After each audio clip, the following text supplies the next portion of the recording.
Welcome back, everyone. Let's now take some time to talk about while loops. While loops will continue to execute a block of code while some condition remains true. So for example, if we try to relate this to a sort of real life scenario, while my pool is not full, maybe I want my program to keep filling my pool with water. Or if I'm designing a robot with some code, while my dogs are still hungry, keep feeding my dogs.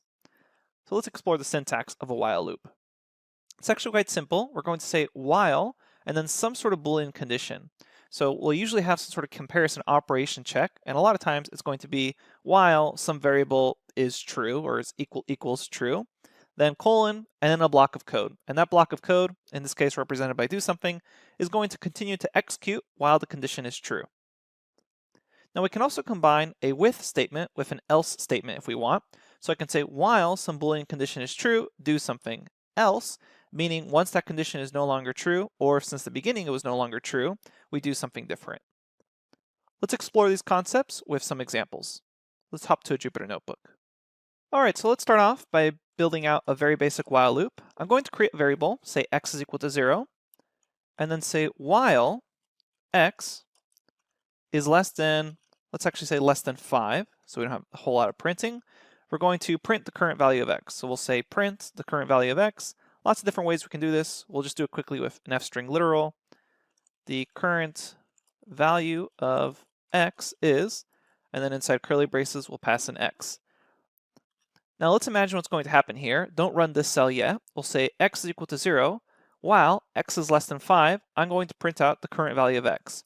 So if I were just to run this, basically I would say the current value of x is 0. And that would happen over and over and over again because x isn't changing. So let's update x during this while loop.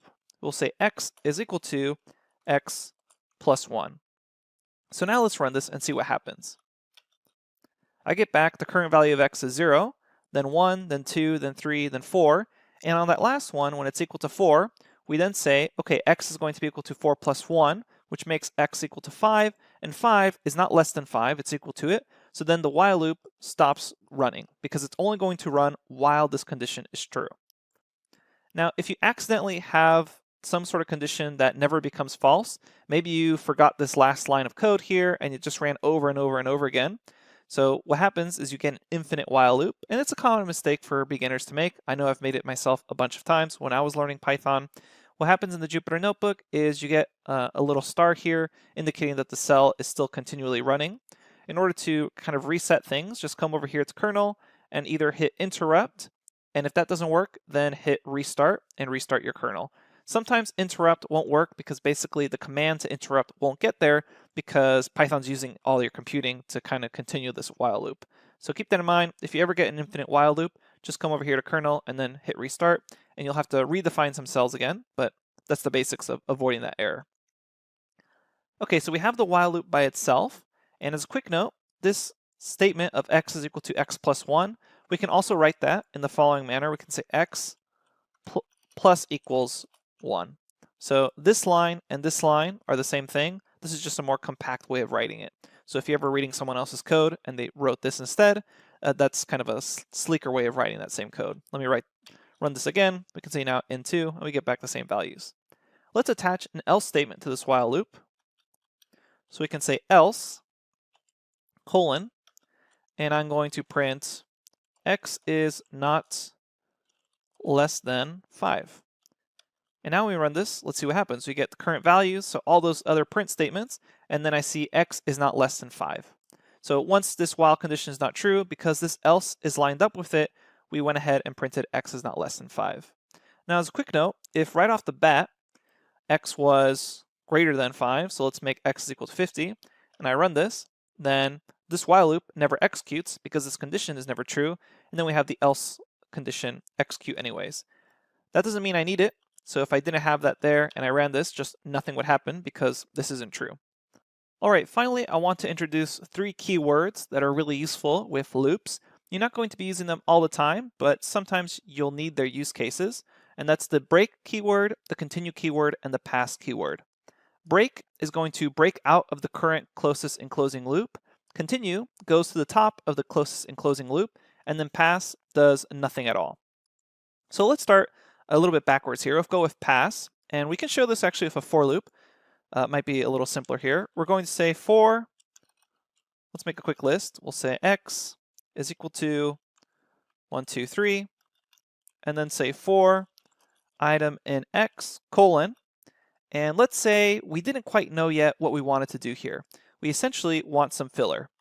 If I just have a comment here and I try running this, so when you attempt to run this, you actually get an error. It says syntax error, unexpected, end of file while parsing. And what that means is Python, because it uses indentation and white space as a crucial part of its code, it expects you to basically have something here.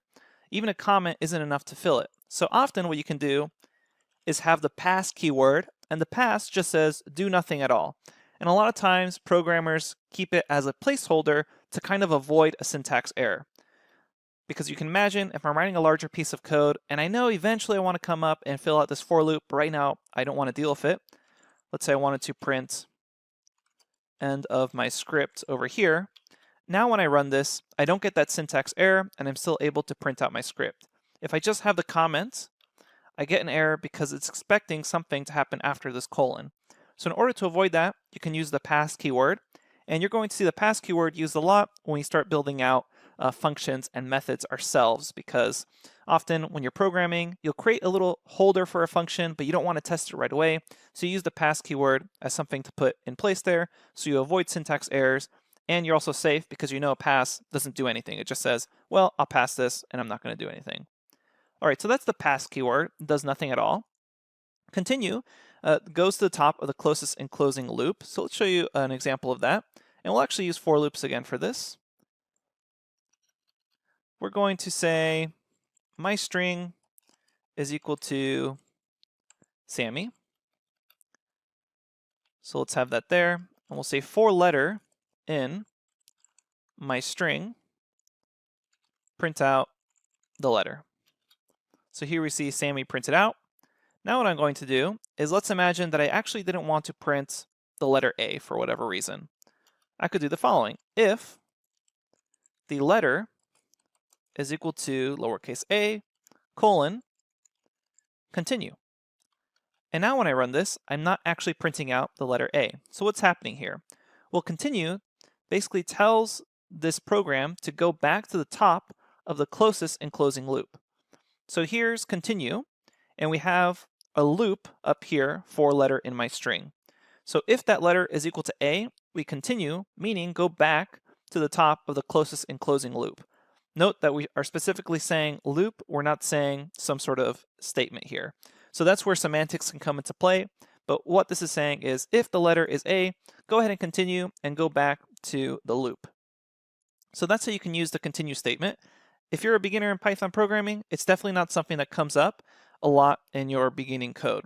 It's going to happen that more naturally you'll start using it much later on. So be aware of it, but don't worry about use cases right now. You won't really be using it that often.